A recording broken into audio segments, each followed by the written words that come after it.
साई बाबा झाडावरून गळून पडणारी पानं आपल्याला एवढं शिकवतात की कुणाचं ओझं व्हाल त्यावेळी तुम्हाला आपलीच माणसं सोडून देते. पण आपण तर जीवन नावाच्या विचित्र शर्यतीत उतरलोय. जिंकलो तर आपली माणसं मागे राहणार आणि हरलो तर आपली माणसं सोडून जाणार. मग त्याच्या समोर पाना फुलांबरोबर मनातली जळमट व्हा आणि हात जोडा. कारण सोडलेल्या दोन हातांपेक्षा जोडलेल्या दोन हातांमध्ये अधिक सामर्थ्य असतं. त्याच्यावर सोपवलं तर मनस्थितीही बदलेल आणि परिस्थितीही.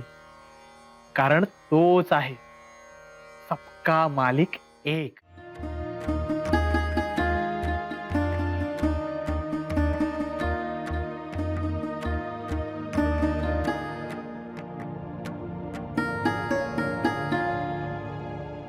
अहो काही चुकीचं बोलले का हो मी?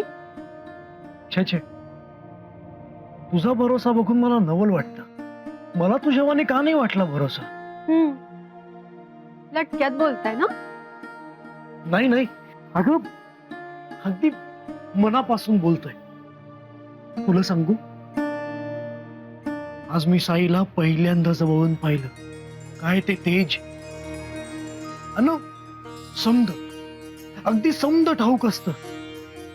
म्हणजे हिंदूराव कुठं गेला का गेला हे तर ठाऊक होतच. पर मुगाची भाजी केलती अन तात्याला ती तिखट लागली असल हे बी बोलून दाखवलं. काय? तात्याला भाजी तिखट लागली हे बी त्याला कळलं? अहो खरंच तिखट झालेली भाजी.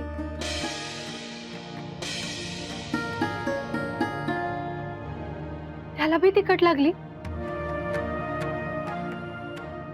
लागली ना तिखट त्याला? नाही नाही, अगं खरी मेक इथंच आहे. म्हणजे म्हणजे मी नेवेत ठेवला हं. पण त्यांनी तो खाल्लाच नाही. मग तो तो तो शेळी न खाल्ला. अहो कुठल्या जन्मीचं पाप होय? लेकराच्या पोटात जात नाही आणि आईनी मात्र गिळायचं. माझी मलाच लाज वाटते.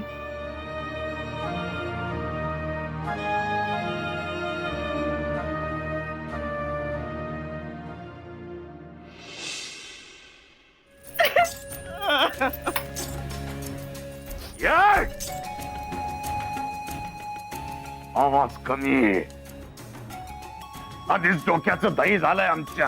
आवाज कमी. ही कागद होते आमच्या हातात अंगठे होते, त्यावर सह्या होत्या आणि बघता बघता अंगठे सह्या गायब.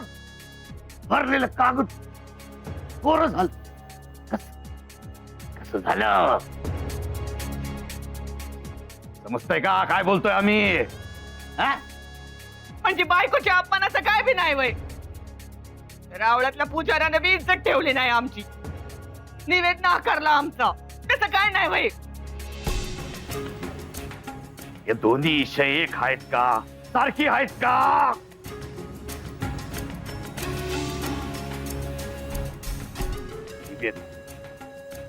निवेद कुणी नाकारला, कुणी केला अपमान या माळसापतीनच नव.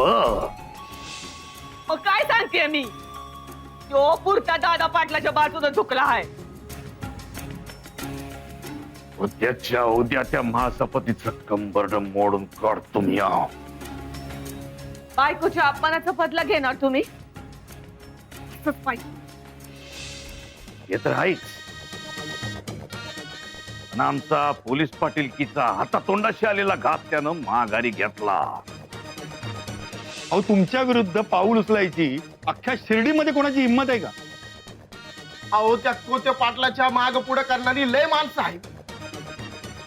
जो माळसापती आहे ना, त्याच काम आहे हे. त्याची बी शिक्षा त्याला मिळायलाच हवी. माळसापती तुमच्या दोघांचा केलेला अपमान लय महागात पडणार आहे तुला बघ.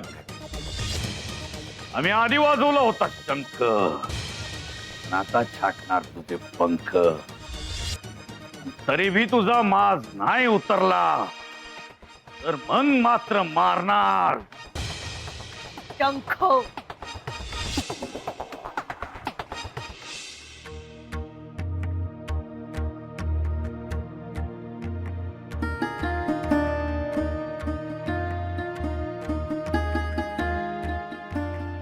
एक फकीरडा खंडोबाच्या रावळात गेलेला त्यासनी अजाबात चालणार नाही. चल निघ. पण साई माझ्यावरचं किटाळ का दूर करतील? हिंदुरावाची बाजू लटकी आहे आणि तुमची बाजू सत्याची आहे, म्हणून तो तुमची मदत करेल. अल्ला मालिक आहे. दादांनी आणि बायजामाईंनी सांगितलं म्हणून तुम्ही मला बोलवलं, पण अजून तुम्हाला धीर होत नाही. ठीक आहे, जे तुमच्या मनात आहे तेच होईल. मी येतो.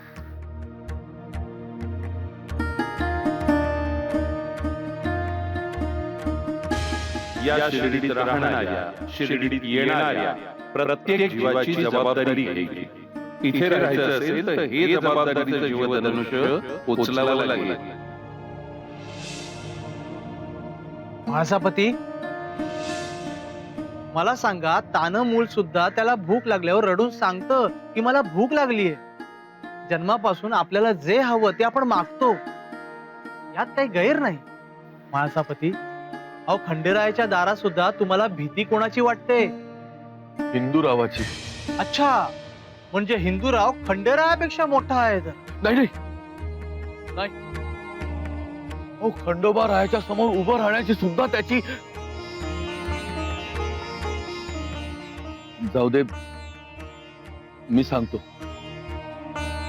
त्याच्याकडून मी पैसे घेतले होते, माझ्यासाठी नाही, रावळाच्या कामासाठी घेतले होते. परत सुद्धा केले. परत केले? मग आता तो मागे का लागलाय? त्याचं म्हणणं आहे की ते व्याज दिलं, अजून मुद्दल बाकीच आहे. बर, मग हे सगळं घडलं कुठे? हे का, या इथे, या माझ्या खंडोबा रायासमोर. मी पैसे घेतले ते पण खंडेरायाला सांगून, आणि मी पैसे परत केले ते सुद्धा खंडेरायाला सांगून. बर, मग मला ती जागा दाखवतोस? हा,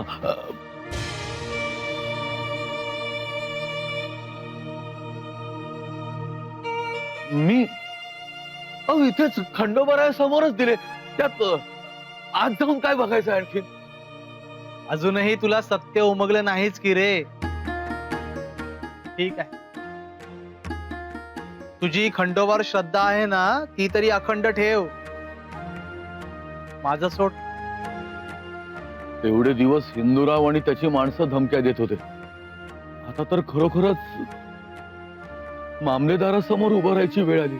अरे, तुझा तुझ्या खंडेरावर विश्वास असेल तर उद्या मामलेदार कचेरीत जाऊन सांग की हे सगळं खंडोबाच्या साक्षीने केलं. बस, बाकी सगळं त्याच्यावर सोपव. आहे ना विश्वास?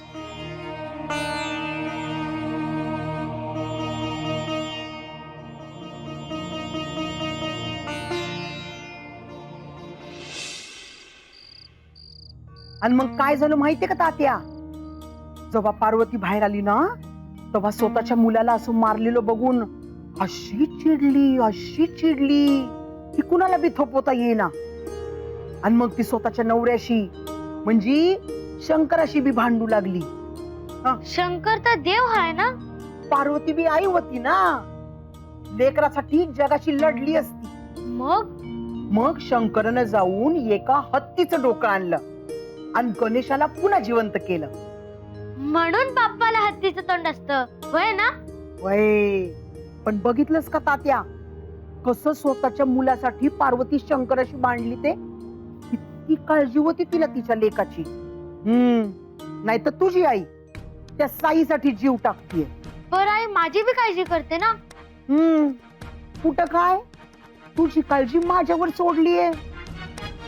बघ, आता गोष्ट कोण सांगतीये? मी. आणि ती काय करतीये?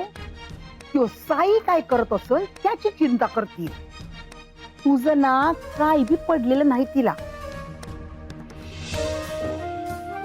गुरुवर, मला काही क्षणांचा अवधी द्या हं. मला पाद्यपूजा करायची आहे, चंदन ओटी लावायची आहे, अभिषेक घालायचा आहे. तुमची सेवा किती वर्षांनी हातून घडणार आहे. माझा आनंद शब्दात मावत नाहीये. माझ्यासारखा भाग्यवान मीच. तू हरखून गेलायस हे मान्य, पण मी काय म्हंटल होतं विसरलास?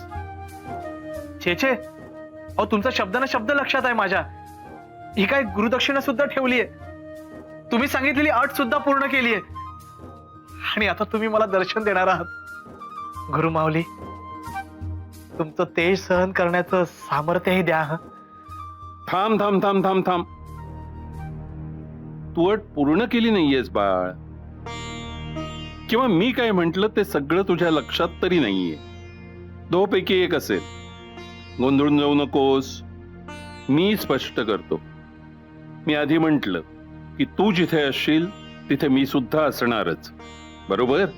आठवतंय? हो, आठवतंय की.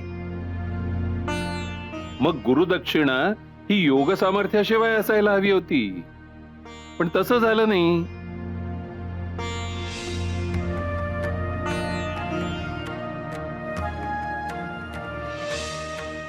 नाही, मी कष्टाने कमाई केलीये. जोत्याजी म्हणजे तुला मोल दिलेला गावकरी तुझ्या योग सामर्थ्यावर प्रभावित झाला. तुम्ही माझे प्राण वाचवले तेव्हाच मी ठरवलं की यांना 2 आणे द्यायलाच पाहिजे.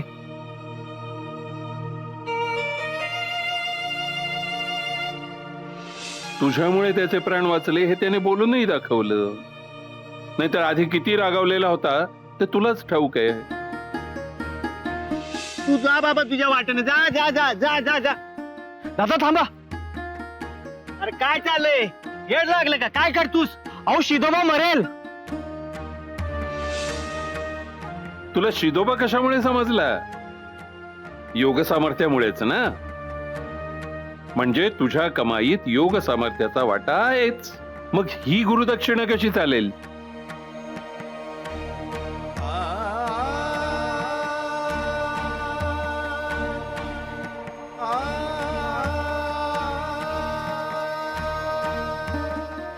मला माझी चूक मान्य आहे. भैरव,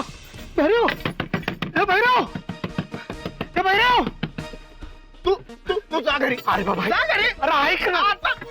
अरे कशाला कुकुलतो एवढ्या रात्री? नाडा भाटल ना तुझं. एवढ्या रात्री तू आला, सरकारनं बोलवलं का काय? सरकारनं नाही रे बाबा. मग तू कालचा विसरलास का? रातच साई उभा जमिनीत गेला ती. अरे नंदिया बाईला, अरे झेपत नाही तर पितो कशाला रे? अरे आज काय बी नशा पाणी न करता उघड्या डोळ्यानं पाहिलं. आज बी तो जमिनीत शिरला. तू चल ना लवकर माझ्या संगत. थांब. आज तर येत नाही. शिडीत बिना वासाची मिळायला लागली का काय? म्हणतो ना कोणते नशा पाणी केलं नाही म्हणून स्वतः येतो का नाही? हा बाबा, येतो येतो. पण आधी सांगून ठेवतो, हे शेवटचं. पुण्यांदा मी येणार नाही. अरे हा, पहिलंच सांगतो. चल ना, ये. रात्रीला झोप. अरे ये रे तसा. अरे वाईट किती काय करशील? अरे काय काय काय गंगा. अरे येतोय ना वर. ये. अरे या आलो की, आता आलो की. बघ बोललो होता ना, तो फकीडा जमिनीतच गेला. काल इथं झोपला होता ना. आता हाय कुठे? नाही. अरे नाही. थांब जरा.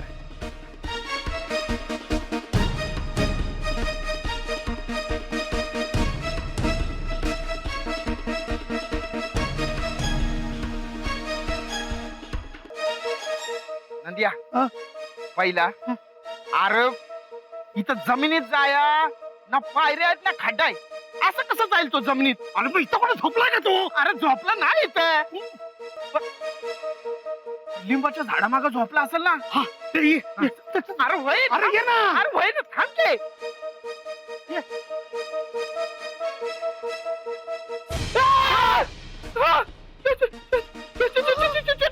अरे हा कुठून आला?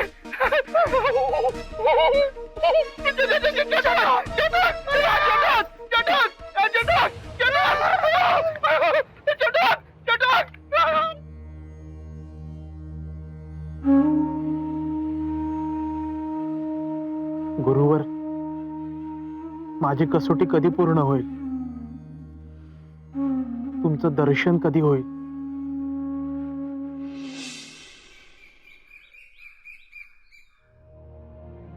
बायजा, ए बायजा, वय आले.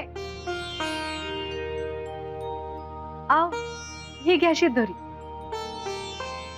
आणि हे काय, इथंच तर कोपरगावला जात आहे ना? होय तर बराच मामलेदारासमोर न्याय होईल.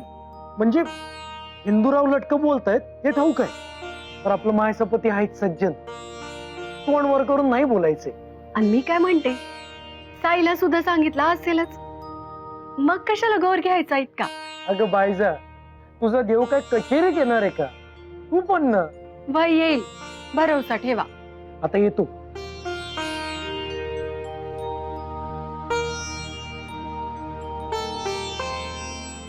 अहो,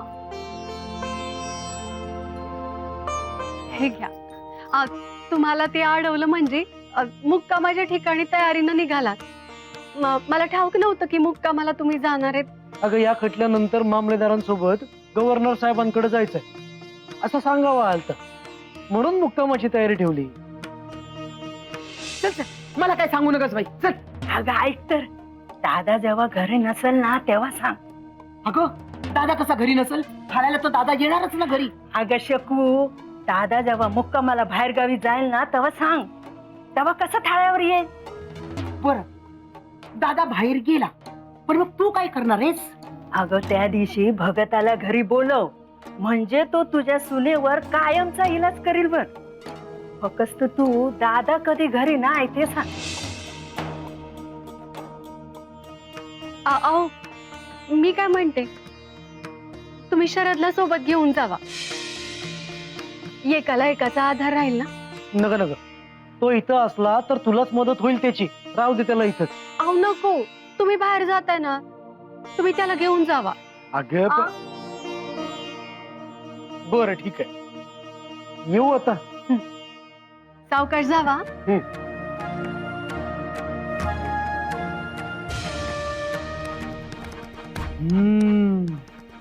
आज तो दिस उगवलाच. दादा कोते पाटील, हिंदूरावांची अशी तक्रार आहे की म्हाळसापतींनी त्यांच्याकडून कर्ज घेतलं आणि त्याची परतफेड केलेली नाही, आणि तुम्ही पोलीस पाटील असून न्याय केला नाही, असं हिंदूरावांचं म्हणणं आहे. म्हाळसापतींची बाजू ही सत्याची आहे. म्हणजे आम्ही लटकं बोलतो वर. दादा, अरे तुझ्या जिभेला काय हाडबीड आहे की नाही? थांबा, हे बघा, आपण इथे न्याय करायला आलोय, तुम्ही असे आपापसात भांडू नका. अहो पण तुम्ही ह्याला विचारा की या माळसापतीनं कर्जाची परतफेड केली असं तो म्हणतोय, तेव्हा यो स्वतः तिथं हजर होता का? आणि यो येडा शरद तो तरी होता का तिथं? विचारून त्याला. म्हाळसापती, तुम्ही यांना पैशांची परतफेड केली तेव्हा कोणी साक्षीदार होतं का? खंडेराया त्याच्या साक्षीने घेतले आणि त्याच्या साक्षीने परतफेड केली. ठीक आहे, बोलवा त्यांना. अहो,